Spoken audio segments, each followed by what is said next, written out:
Sox fans, welcome to Good Guys Talk Back, a local fan-centric Chicago White Sox podcast, hosted by Nick Murawski and Pat Hester. Hey, Sox fans, welcome back to Good Guys Talk Back. Hey, it's episode 287. I am Nick Murawski, and this is a fan-centric Chicago White Sox podcast. You can find it absolutely everywhere, usually doing it live on Sundays on our YouTube channel, but it is Monday, and we broke for the Bears game, which was a huge mistake. It was not necessary, but we did.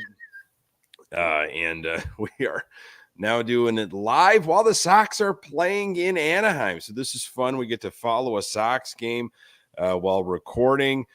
So much to get to on this amazing team of ours that is 35-15. With me, as always, my co-host, my best friend, diehard Sox fan, Pat Hester. Hello, sir.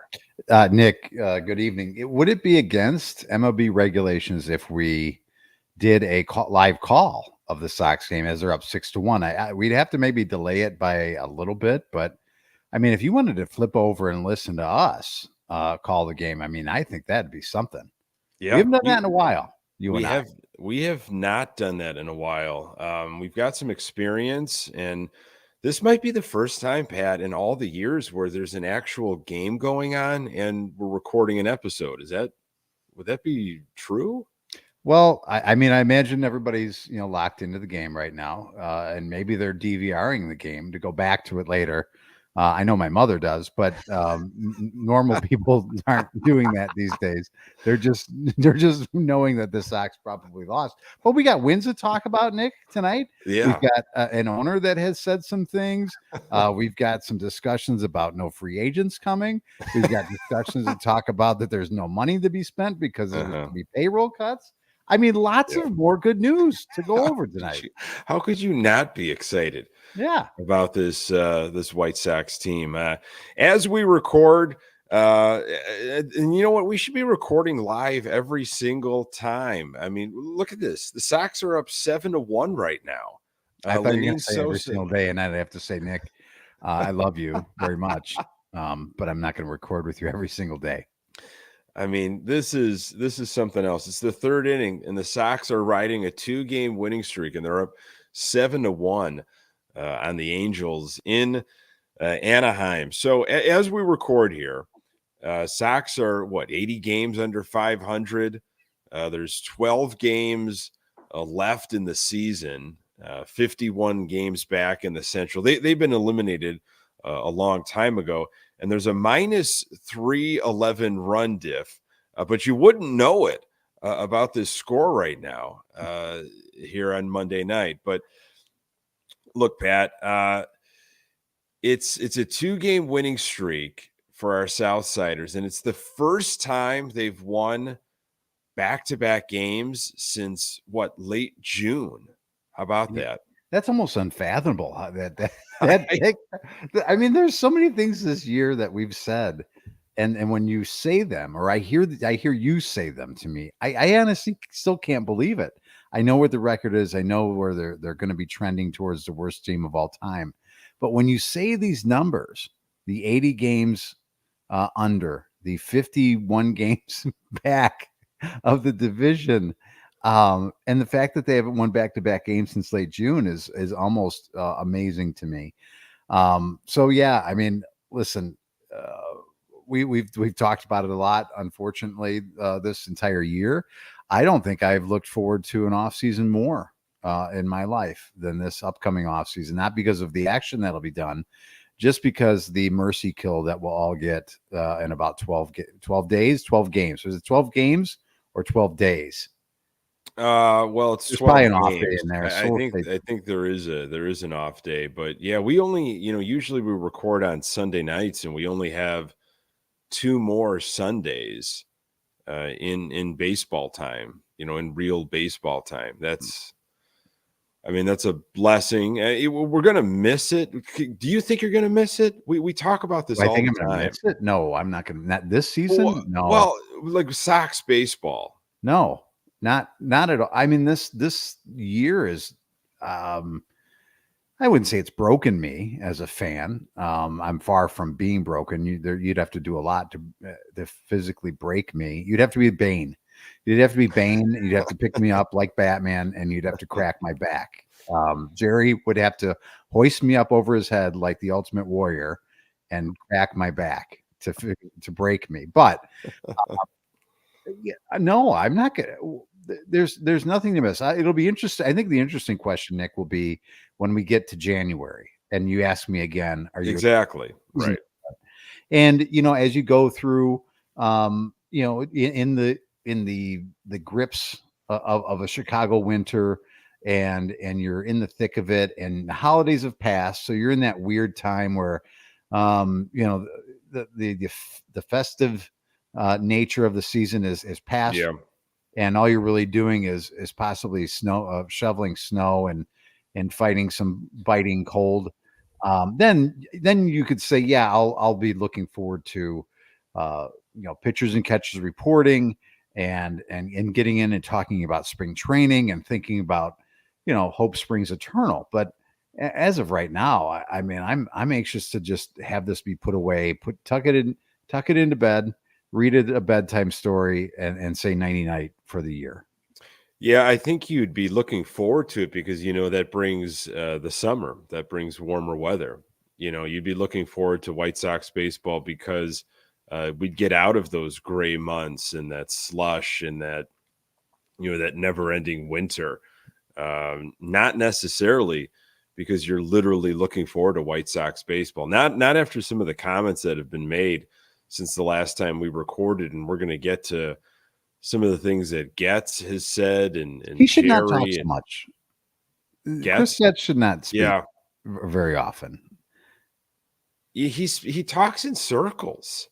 Yeah. He talks in circles. He lays a foundation, and then he tears up the foundation. Like he just backtracks over a span of time what his original comments were. And that's what's so irritating about him. And that there's so many other things that are irritating about him and the position that he's in. But that's what I find to be almost, newsworthy. You almost have to talk about it because it's so backwards. Well, it's almost like he took this position without fully understanding what was going to go into the position. I think he was approached with this idea, and he said yes before he could find out, well, am I going to be allowed to do? What am I going to be allowed to do? What's the budget that I'm going to have to work with? What kind of things can I look forward to in this position? He'd be like, hey, I've got an idea for a job. Yep, I'll take it. Yep, sounds good. It doesn't matter. And then all of a sudden, it's like as he's going through it, it's like, oh my God, this is going to be really not a good thing at all. So that's almost what it seems like. It's played out over the series of the last 8 months or so since he's been hired. Yeah, I think he didn't know what he didn't know, and it's an MLB GM position, and he obviously realized there's no way I would get this type of job anywhere else. Not with this resume that I have right now. And you're going to offer this job to me right now with the little that I've done in such a critical period in this organization's timeline. Okay. Of course you're not going to turn it down, because he's connected to Jerry and he probably knows what that means. He doesn't have to really, prove anything. There's no accountability. It's not like he has to do much. I mean, he's gotten in good with Jerry. There's zero expectations. So do whatever Jerry asks him to do, and you're going to be fine. Well, that's where we are. So I'm interested to see where you want to take this tonight, Nick, because there's been some things that have come out, just some word salad. And I just, would love to know what cost your ear the most. Yeah. I mean, the Jerry stuff definitely, got me going. I do want to get to Moncada too. Maybe let's go to Moncada right now, just in case he does get an opportunity to get in this game. Moncada's active. He's in Anaheim. They they optioned Corey Jolks. Mm-hmm. Do you care? Do you care at all that Yoan Moncada is back with the Chicago White Sox and you might get to see Yoan Moncada again play baseball? I guess the better question is, which game will you get hurt in? Yes. There's 12 games, right? Yeah, that's true. I would say it's going to be around game 6 or 7. And I'm honestly not kidding. I mean, he's going to, if he's able to get make some type of contact and run to a base, he'll pull something and that'll be it. I mean, it's not a question of if, it's when. And I don't see him finishing the season healthy. And we're saying it in a joking way, but there is so much history that there's serious truth to this. This is the reality that we face here. It's very likely that he can pull an oblique swinging or, pull a hamstring charging in if he does get some action at third base. It's been the longest rehab. I mean, he's been rehabbing since game 20 or something, maybe even more than that. Sox aren't going to pick up his option. I mean, you're not going to see him in a White Sox uniform in 2025. I guess maybe you could see him and say goodbye. If he gets an opportunity to play at 35th and Shields before the season is up, maybe you say goodbye. Goodbye to what? I really don't know.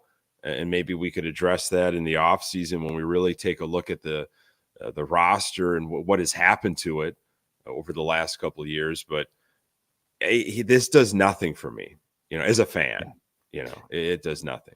And it's a real shame because in a time when it's the team needed that balance in the lineup, right? And we needed some power from the left side. I guess I always just assumed that he was going to provide that for this team. And it was like, well, he's not hitting for power, and I couldn't figure out why. It just seemed like he was, and maybe I just make it sound easier than it really is. I'll throw out and go, oh, that guy can hit 25 home runs. He should be able to do that, especially in this ballpark. But he just seems like a guy that should be able to hit about 25 bombs a year, probably, in the area of 75 runs batted in and be turned himself really into a star to me at third base defensively.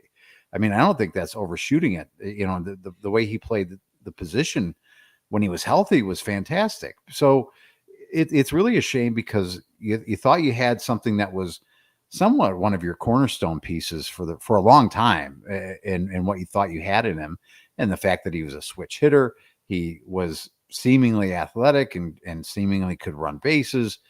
There was a lot there to really like about him, especially when they moved him from second to third. It seemed more natural for him. It seemed more like he had the ability to just react and think too much at that position. So I think it's more about, and I feel bad a little bit, Nick, too. And in the same way when Aloy left, it's like you're kind of mad, and it's like, I'm glad you're gone. I'm mad at you because you couldn't stay healthy.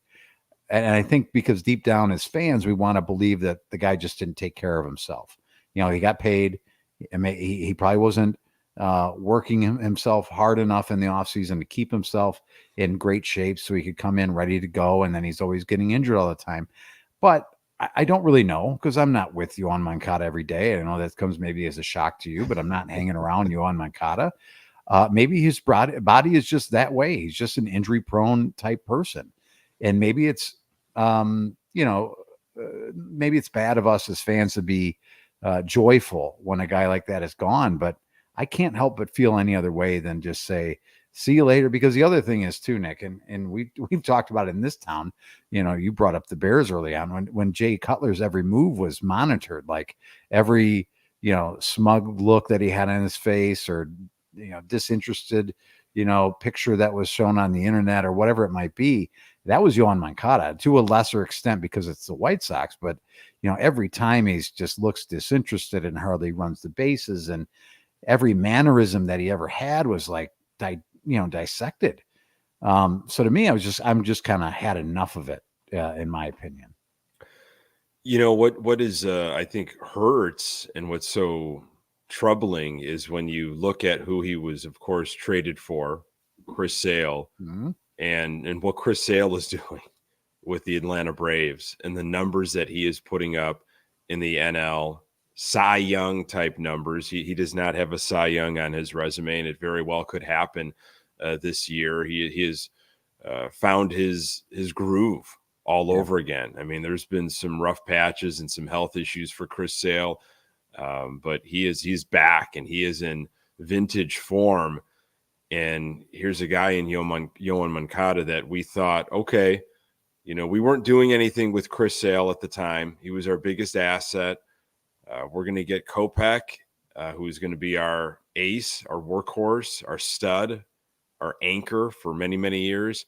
And Yoan Moncada, not only the offensive weapon from both sides, but also the defense, And so it's this anger that you don't know what to do with. Where do you place it? On the scouts, on the organization, on Moncada, on the people that were responsible for Moncada, trainers or coaching staff. It's just anger. As a fan, I just feel gypped. We just didn't get what we were supposed to get, and nothing's a guarantee. So, okay, he's back in a Sox uniform, but I would rather just be done with this experiment. It didn't work out. We just have to move on, and the quicker we can move on, this long goodbye stuff is just painful. Yeah, and I would say this too, Nick, and I know that, like, what can you really do with the what if game, right? You can't really get an answer. It's just makes for interesting conversation, I guess, sometimes. But I always go back to that, maybe that point, that junction in our most recent history with this team, when the organization decided again to go away from Ricky Renteria in favor of Tony. And in this case, I also look at the point in which these players were paid before they performed, right? Before they really could go to free agency, because we were so in fear of having to pay these young stars eventually that we couldn't keep them.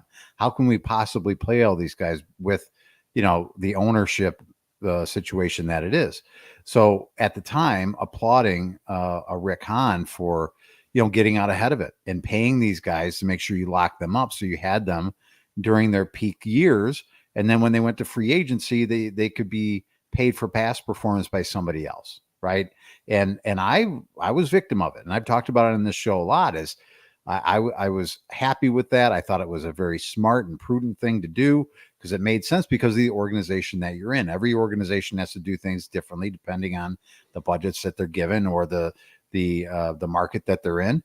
But it seemingly has bit this organization in the ass in that way. And I just wonder, and maybe I'm wrong about this. I could be completely wrong, but it seemed to me like Yoan Moncada played better underneath of Ricky Renteria. A lot of guys seemingly played better or up to their potential under Ricky when he was here. And it seemed to be more of a, I don't know, rah, let's go team togetherness type of thing. And that ended when Tony got here. They still won the division the following year and won 90 plus games and went to the playoffs. But it just didn't seem like it did. And I don't know if that's real or if that's something I fabricate. And I don't know how far Ricky would have taken us. But I would have liked to have seen maybe not everybody get paid and maybe Ricky get an opportunity to take this club and see how far he could have gotten them to go. It felt like there was a little too much believing in themselves, if that makes sense, or the hype. Maybe they believed too much in the hype when the division almost was handed to them a couple years in a row, especially after they won the division in 2021. I mean, they just kind of rested on that. Mm-hmm. This is ours again in 2022 for the taking. No one's going to be able to snatch this from us. It almost was like they were surprised other teams were trying. How dare you? How dare you try to compete? Don't you know that this has been written in stone? The Chicago White Sox are destined now after all the stuff that we did in 2016 and 2017 and 2018. These years are supposed to be ours. So they weren't as hungry. That's for sure. At least that's what it felt like. But they're hungry right now, Pat. This Chicago White Sox team is on a 2-game winning streak as we record, and are up 7-1 in this game against the Angels here as we record live on Monday night. How bad do you have to feel if you're an Angels fan tonight? I mean, there's probably an opportunity and a good chance that the Sox will find a way to blow this game. It wouldn't surprise me whatsoever. It's early.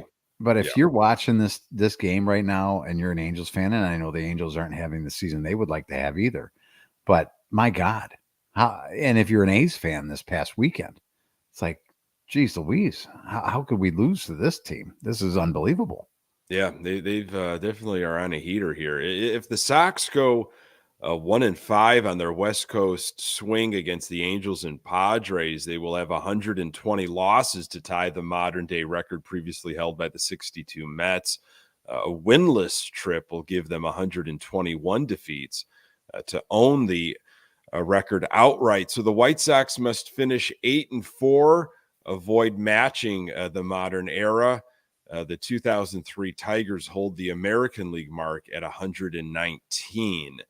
And I was also curious, Pat, we were talking about teams that have lost maybe 100 games 3 years in a row because, next year is going to be no picnic at all. And the best I could come up with in a limited amount of time and research, the Baltimore Orioles recently did 3 of 4 years with 100 losses. And in 2020, they didn't have the opportunity, obviously, with the shortened schedule. I think they lost maybe, I don't know, 35 games or something. They were in a 60-game season. That's a lot of losses. Yeah. So winning percentage wise, they were sitting in that same category. So, but here they go, Baltimore Orioles, a different type of ball club under a different ownership though, and a whole different way of doing things. So you can't really say, well, look at that team. Our owner spoke, our GM spoke. Pat, do you want to talk about Jerry first? I think Jerry is our favorite subject. So yeah, let's go Jer first, the Jer Bear. Okay. So Jerry spoke since the last time we talked, and this is what he said. Everyone in this organization is extremely unhappy with the results of this season. That goes without saying. This year has been very painful for all, especially our fans. We did not arrive here overnight, and solutions won't happen overnight either. Going back to last year, we have made difficult decisions and changes to begin building a foundation for future success. What has impressed me is how our players and staff had continued to work and bring a professional attitude to the ballpark each day, despite a historically difficult season. No one is happy with the results, but I commend the continued effort. I expect to have more to say at the end of the season. End quote. I love that he was just, instead of saying, I expect there to be changes, I expect new ways of doing things, he just simply said, I expect to have more things to say at the end of the season. Well, he is a radio savant right there. That's a tease. Yeah. I can't wait for that tease to be paid off. That is. Here's the thing that I wrote it down as you're saying it, because I heard some of the excerpts, but I didn't hear that full quote. Solutions won't happen overnight. Yeah. Wasn't that what Chris Getz was hired for? Correct. To not have this be a long, drawn-out situation. So it would be fast. I was told that this would be a fast change. It wouldn't take much because he knew the organization. He knew what buttons to push and what magic potion to put on people to make them play much better, and how to get, at the time, Pedro Grifol to manage better, and everything was going to be better under Chris Getz. Right away, boom. We don't want to go outside of the organization. That'll take way too long. Now we're backtracking that. We're walking that back, and we're saying this is not going to be an overnight. And he's probably right. He's not BSing here, but that's again, goes back to the decision that he made to, fire a general manager and a vice president of baseball operations after the trade deadline last year, and then bring in Chris Getz to make all the decisions that need to be made going forward. Again, just put it down in the book of life of Jerry and all the mistakes that he's made in the 40 plus years that he's been the owner of this team. And this is just one of those. And he'll never, I'll say it. This is my big, bold prediction in the rest of his lifetime, however long that is, at 88 years old, he'll never see a winning team again. Wow. Really? Never. He won't. Well, because they have zero direction right now, Nick. The only way that right now I foresee them getting back to somewhat respectability is doing it the old White Sox way. Let's be good enough to be around third place. Maybe we'll win 75 games. Maybe we'll pop up and win in the 80s. Maybe we'll be good enough to contend, but that's going to take some 3-ring circus type stuff where we bring in, this has been that maybe we'll get lightning in a bottle and pay a little money over there and the hell with our minor league system and trade everything away that we can just to kind of get a little bit of something this year, but have no direction or rudder for the future. Is that too bold of me to say? I mean, the man is 88 years old. I don't want to predict someone's death, but I don't see this getting right over the next 5 to 6 years. Yeah, Jack, Mailman Jack, thanks for jumping in. He did remind us that Virginia Jack, thank you very much 100. for reminding me that Virginia McCaskey is 100 years old. God bless her. Yeah. I don't think Jerry doesn't look like a guy that's going to be, like smoking cigars. Doesn't look like he's seen a treadmill in a while. I'm not thinking that he's going to be around very much longer. You don't know that. No, you don't need treadmills No, anymore. I don't. Got those, Nick, I have 2 eyes, as do you. I don't. I know he's not like Kenny. Kenny would go to the stadium and run the stairs and run the stairs. Well, Jerry's not showing up and running up and down stairs or running around the track. That's true. That's inside the ballpark that Bo Jackson had put in.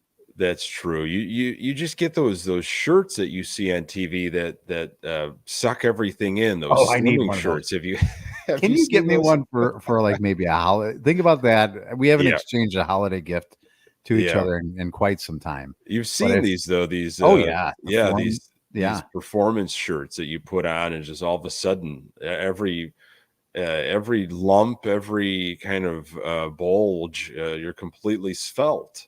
I maybe think he's got one of those shirts on. It's like a big torso condom. I think I'd like to get one of those. I think I'll look that up. Maybe I should Google search torso condom. Yeah, it's a stocking stuffer, folks. But yeah, you might not, when you put that in and you said that and you really put that out there that he might never see a winning team. I mean, it's plausible. I mean, there's no direction, like you had said. They've got the pitching thing that they're developing. They know how to develop pitchers. That's their strong point. Whether these pitchers actually see and can contribute to a Major League Baseball club, or they're going to be traded off in a couple of years, that's to be seen.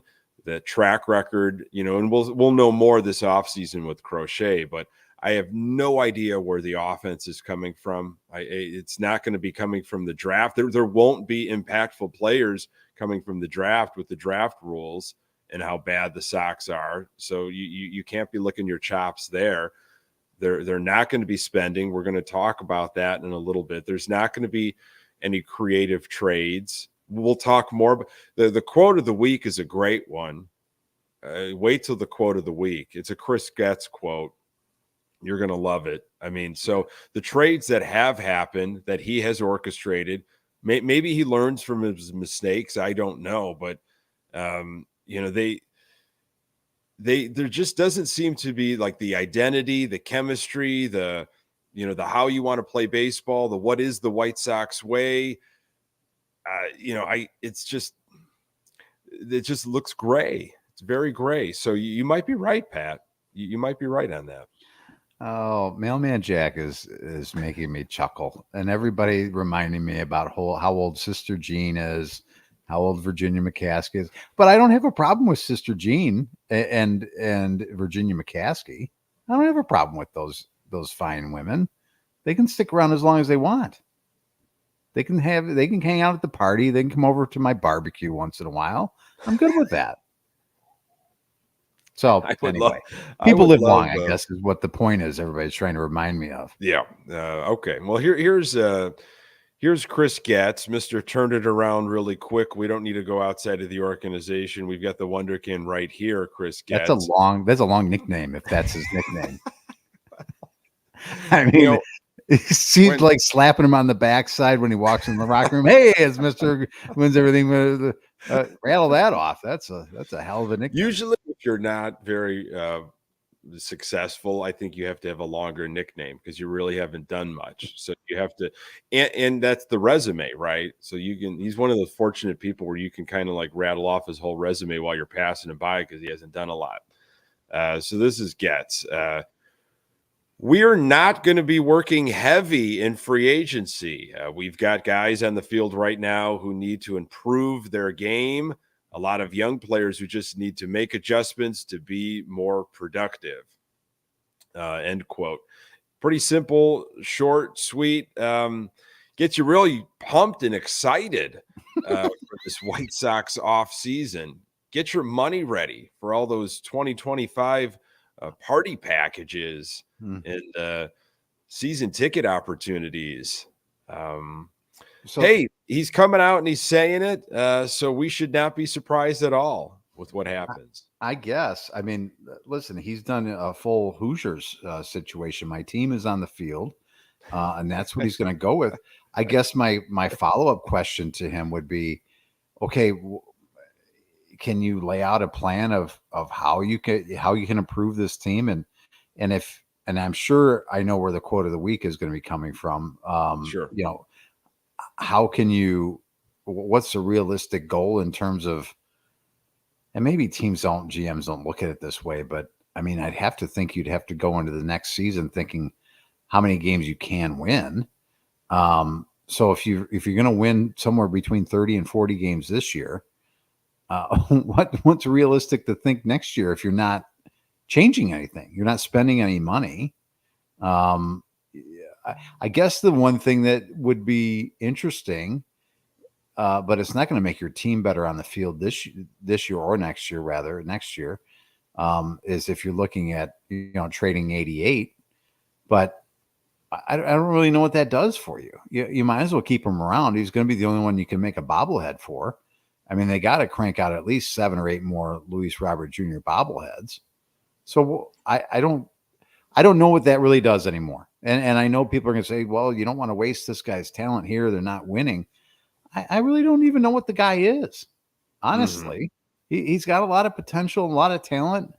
But to me, I'd rather see him get on a tear and try and get rid of him when his value's high. I wouldn't even trade him this offseason, in my opinion. Yeah, I don't know what I don't know what the market is for a guy like that. They were just talking about in pregame, like where's his power at? The last time he hit a home run, it's and he's been on the field, right? I mean, he's had moments, of course, where he has had some injuries here and there, but which is to be expected of Luis Robert Jr. But I feel like for the most part, he's been around. And what is going on? Is he still nursing something? I mean, that's the White Sox way. Is he not 100% healthy? Are we going to find out in the offseason that he wasn't able to drive the ball or hit for power because of X, Y, and Z? But probably. You tell me if this is what you expect from again, a guy that's played a lot of games this season, an average of 228, 14 home runs, 35 RBIs, and an OPS of 670. Man, I mean, that's not the guy that, we all thought we'd have. Now, if you want to say it's what's around him that's kind of sucked him back, but I fail to believe that anybody, even if you were just being a selfish player and playing for yourself and not for the rest of the guys, you got to be better than that. I don't care if this team has won 35 games or not. You're supposed to be a quote unquote superstar caliber player in this league, and that's the season you put up. Yeah. I'm sorry. I don't.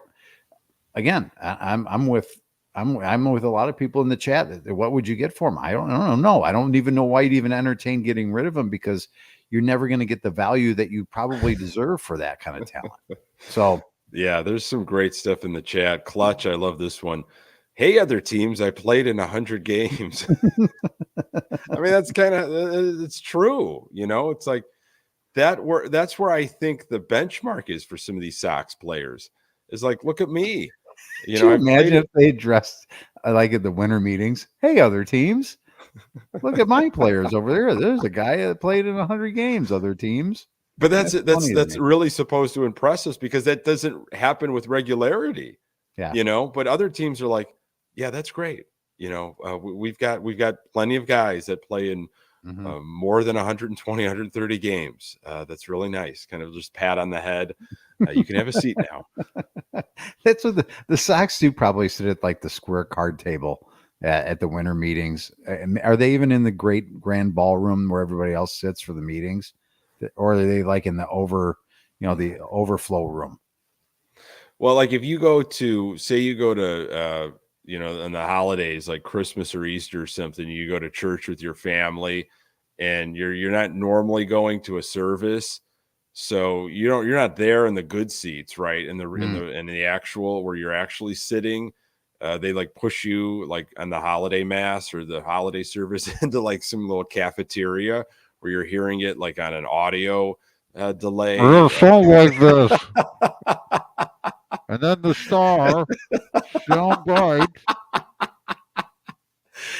And it's just like, kids are screaming and running around, and you're in these like rickety, like folding chairs. And so that's where you get there an hour early, do a little tailgating, and then you get some kick-ass seats for that midnight mass. We didn't mess around at exactly that cathedral. Holy moly. Exactly. And that's the equivalency of Sox at the winter meetings these days. It's just, they're like, they don't know what they're doing. They have no business being there. They're not from around here, and they get shuffled into some little side room, where they don't know what's going on. So, you want to talk about payroll in 2025? The White Sox Whisperer, had some things to say. Bob Nightingale in the USA Today.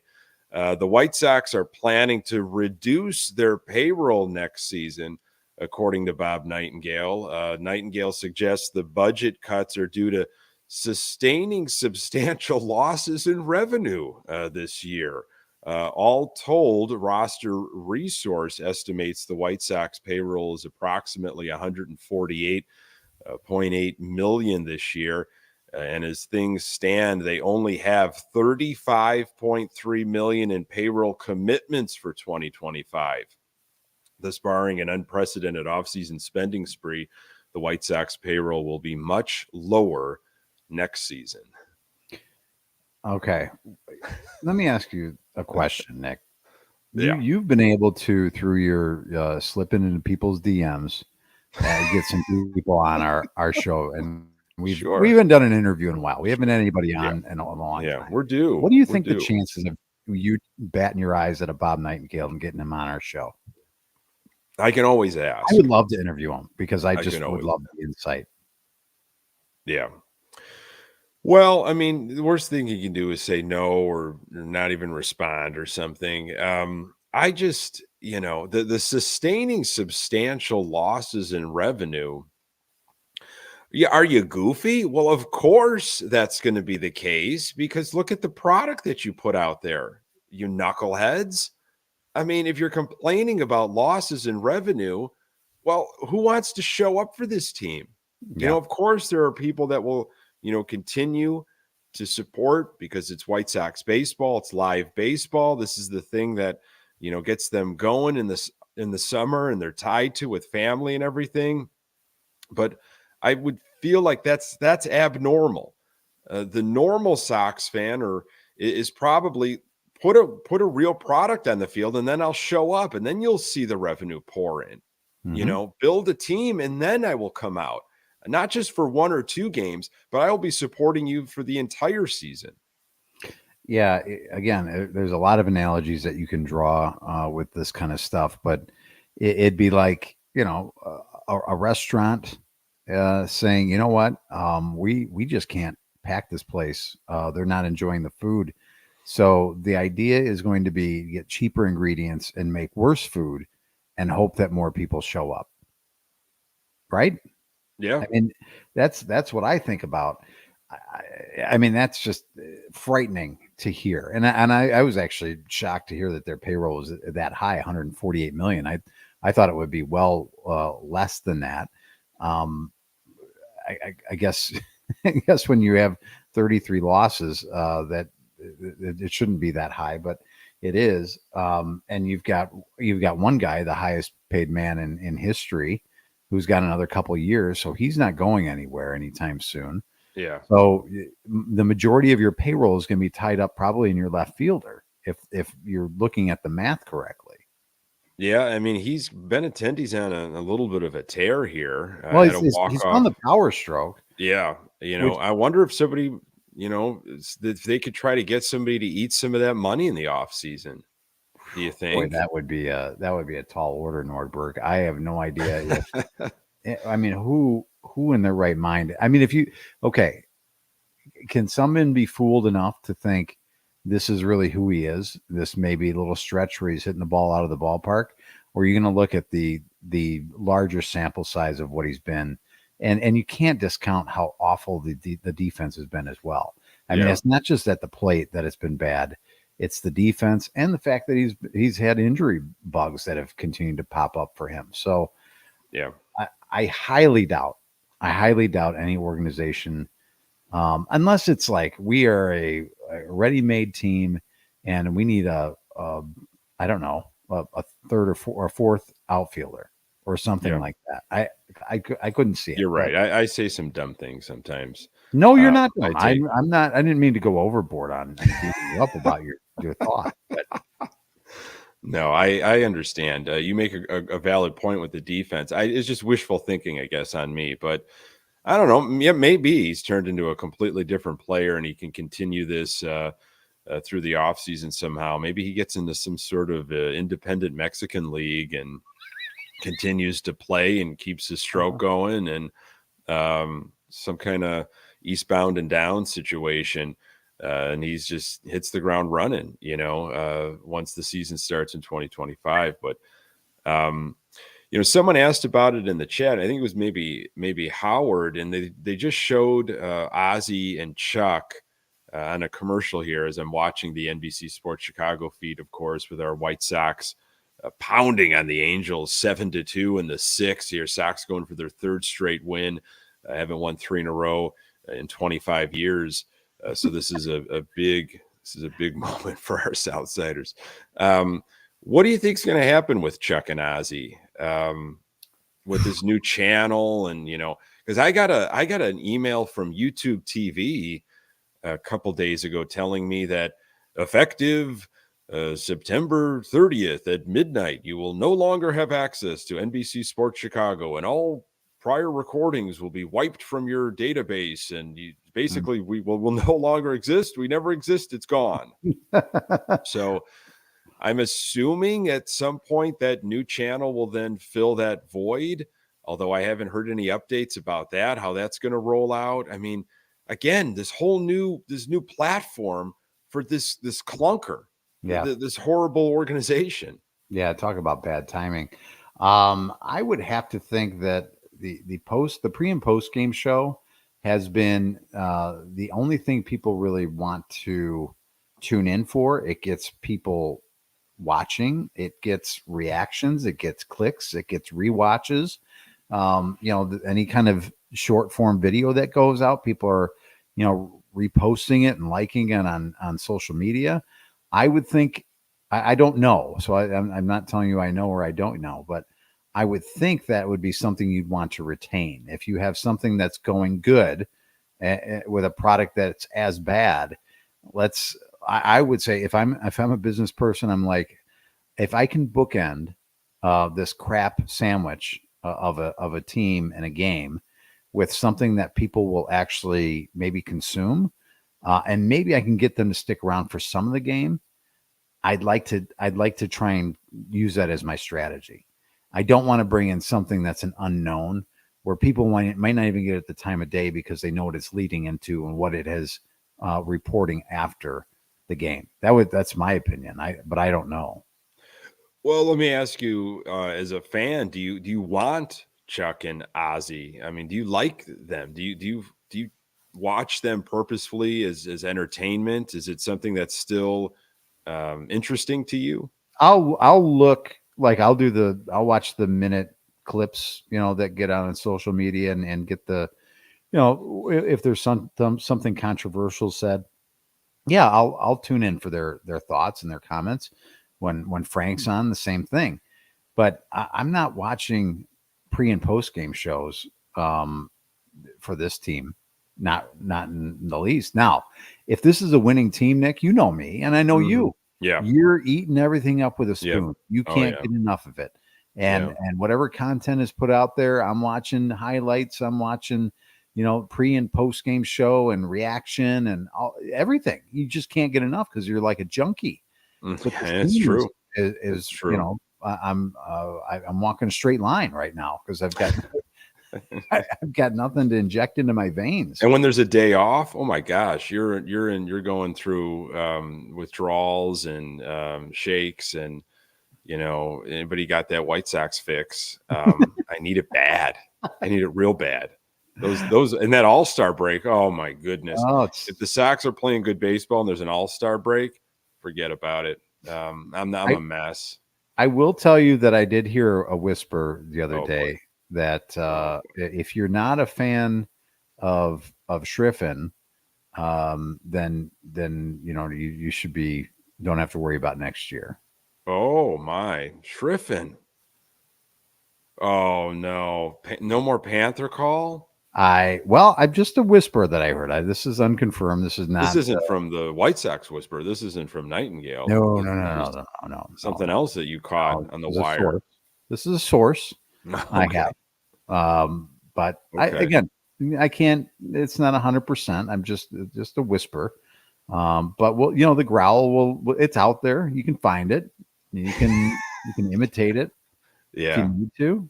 And, it's there for you. And well, that going back to your point of if the product is going to be horrible, which it's very well will be in 2025, right? Then what are you watching for? And yes, Chuck and Ozzy have been entertaining. I've watched a decent amount of pregame. I can't tell you I've watched any postgame. It's as soon as the game's over, it's like, why do I need a recap on garbage? It's like, it's almost like if you were to go to a garbage plant and see what happens to the garbage you threw out. It's like he's just following the truck all the way. It's just they take your garbage. I'm and you're so excited to see what happens out. next with my garbage. What do they do with my stops? And he's just like looking back, and he's like, "Why is this guy? Is he going to follow me all the way to the?" What happened? What do you do? Popcorn, and you're just watching him dump your garbage. Exactly. It's like I don't been there, done that. I know the history here, and I'm good with not knowing anything beyond. I'll save the time here, but so that's been addressed. So I could see them wanting to keep Chuck and Ozzy around, of course. But yeah, look. Everybody has spoken out about it. Like the anger for Schriffen. Again, we need to place anger somewhere, and it's not a natural call. And he's got a lot of rough edges. I wanted to give him the benefit of the doubt. This is his first gig, and it kind of shows. Yeah. And if you are not going to tune in because of the team, then you're going to need to tune in for some other reason. And they're going to have to bring in something more entertaining. Some better chemistry, something more enjoyable. Are they wheeling Hawk back into the booth? Oh my goodness gracious! I don't think Hawk. You might as well have nobody and say Hawk's there because he would be silent anyway. And just like put on the recording of cinch it up and hunker down and strap it down and strap it on, like DJ would say. And then then it's silent the rest of the time because it's going to be an awful game. And Hawk is upset about it. There's no way that they would do that. Again, they let somebody that and again, you can say what you want about Jason Benetti, whether you liked him or didn't. He grew on me, and I did like Jason Benetti. He was a professional broadcaster who happened to be a White Sox fan, and I thought he was. I liked Benetti and Stone together. Yeah. I liked their chemistry. Let's and say I, that. I thought he was one hell of a polished broadcaster. You didn't like that he had a personality. You didn't like that he spoke his mind a little bit. So you brought in Mr. Vanilla. I can't imagine that if they're making changes, I'd be surprised Stoney's not signed back up with them. I don't think. Stoney speaks his mind. I'm surprised he's still there. It's, to me, it's a little bit interesting. I think that entire booth is going to be changing next year. You think so, huh? Yeah. Clutch mentioned that one. I don't know anything about Stone, by the way. The only thing I heard about. Your only whispers on Schriffen. Well, your whispers, I think, going to make a lot of people happy. I will say that. Len and Stone were together recently in the TV booth, and that sounded pretty good. Mm-hmm. They seem to play off of each other, especially when things were not going well, which was probably normal for the White Sox. They were able to find time to talk, other baseball nuances. But as Clutch pointed out in the chat, I think Len wanted to do radio and stick with radio. That was the story that was out there, right? The reason why he came to the South Side is he at the time you saw an up and coming team. The team that he was with was on the downslide, and he wanted to eventually call a World Series, and you can only do that for the hometown team if you're on the radio. So that was his opportunity. So that's where he is. He's on the radio side, but I don't know this to be true. I would think that this year is going to be this offseason is going to be well-deserved for a Len Casper and a DJ and everybody that puts together anything to do with White Sox baseball. It's like, please, Lord, get me to the finish line. Yeah, I don't, there's so many White Sox podcasts out there, independent White Sox content creators, and I don't listen to as many as I really should, and you're on every other one of them. Well, no, that's not the case anymore. I tried to be at one point. It's a tall task, and folks are so generous with their time with us, and love our audience, love our fans, love our like-minded people that we get to rub shoulders with this therapy session. But anybody that's creating content in any shape or form is just wrung out right now. Whether you're doing it for profit or you're doing it because you're just a fan like you and I, that we do love this team so much, and we got a passion for this medium, and we want to put some kind of product out there. You're just spent. I mean, how can you not be? Mm-hmm. Yeah. So it'll be interesting with the new channel, what it's going to look like, what it's going to feel like, and if people are actually going to tune in. So I don't know. I'd like to see Chuck and Ozzy back. I'd like that chemistry. I love that. Part of it, the edge that comes with it, the seemingly free will to talk your mind on that show, because you don't get that during the broadcast for the most part. Yeah. Jonathan Cannon still throwing 70-something pitches here in the sixth inning. Cannon is a guy that you look at his numbers and you're like, well, not really much to kind of write home about, but there's been moments, there's been starts and opportunities he has had this season where he has really looked sharp. I could see him honing in on some of this stuff, and I like the array of pitches that he has. I mean, look, there are exciting arms in the Sox system, whether they're at the major league club that just needs some refinement, or they're somewhere in the farm that we might see in 2025. There's just the offense is so anemic.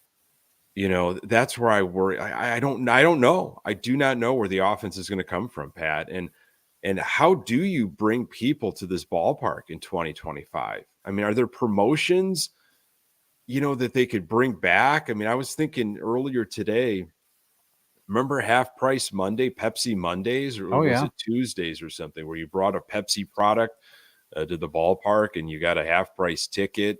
Obviously, things are a little different now with how we purchase our tickets, but there's going to have to be some creative ways to get people there if they care about it. Well, again, I think I mentioned it last time. I mean, Brooks Boyer is going to have his work cut out for him this offseason and trying to come up with a strategy and a way to sell this team. I mean, I hope for their sake over there that they have, a lot of their, partner deals and sponsorship deals that are not going to be ending. You're always looking for more ways to bring in revenue as an organization. But I hope a lot of their major partners that they have are signed up for their multi-year deals and that people aren't going to be walking away and those are binding contracts, because I think it's going to be really hard to go back and find new business for yourself.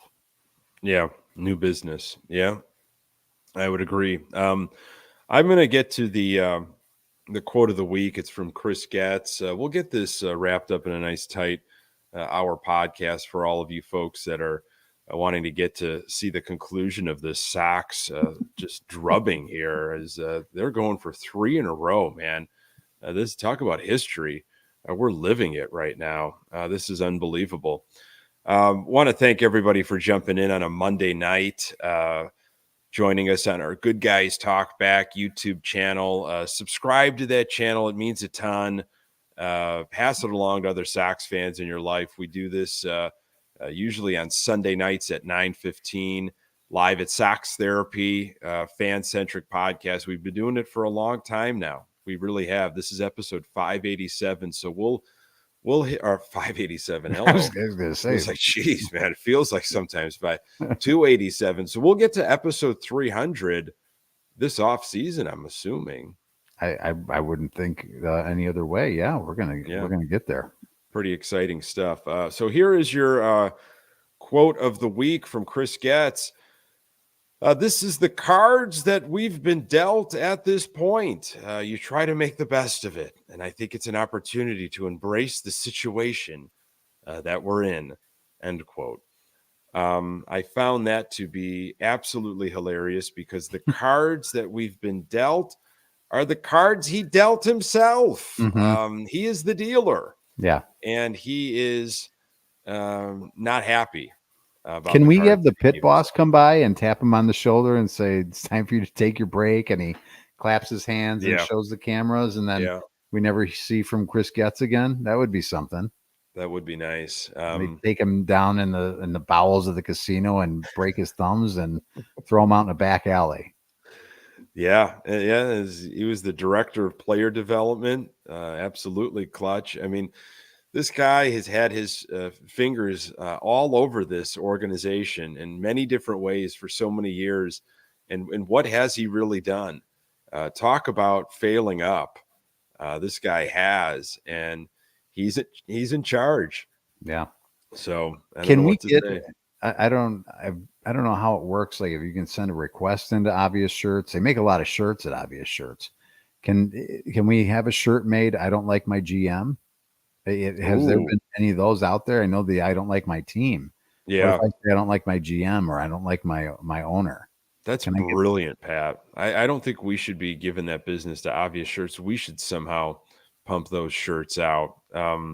That's a great shirt, Pat. It's been a while since I've been on the sewing machine, so I don't know that I can help there. I think that could be a good name for this episode, even. You hardly ever take my suggestions, and you stopped asking, and I stopped giving them. I would love that to be the name of this episode. I don't like our GM. Wonderful. Your wish is my command, sir. I think that's a brilliant idea. Critic. You know, we're friends, but you tough love a lot for me. You don't. Nothing comes easy. I have such high standards You for do have you, and high I standards don't want you to sell of yourself all short. things. So I always like, are you sure? Is that really the one you want to submit? No, you have brilliant ideas. That was one of them right there. I love it. Well, should I end on a high note then and not say anything for the next several seconds? Just stay completely silent. This was a lot of fun, Pat. Thanks for changing your schedule around and doing this on a Monday night. Well, yeah, no problem. Sorry that I distracted you from watching the game. I'll let you get back to what you were doing prior to this episode. Yeah. And Sure. thank you. And thank you for everybody tuning in and being flexible with their time and Yep. coming in on a Monday night. Folks, always a pleasure. You can find this podcast absolutely everywhere you find your podcasts. We're on Twitter X at Good Guys TB. We've got a Facebook fan page. Hey, for Pat Hester, I am Nick Murawski. Until next time, go Sox.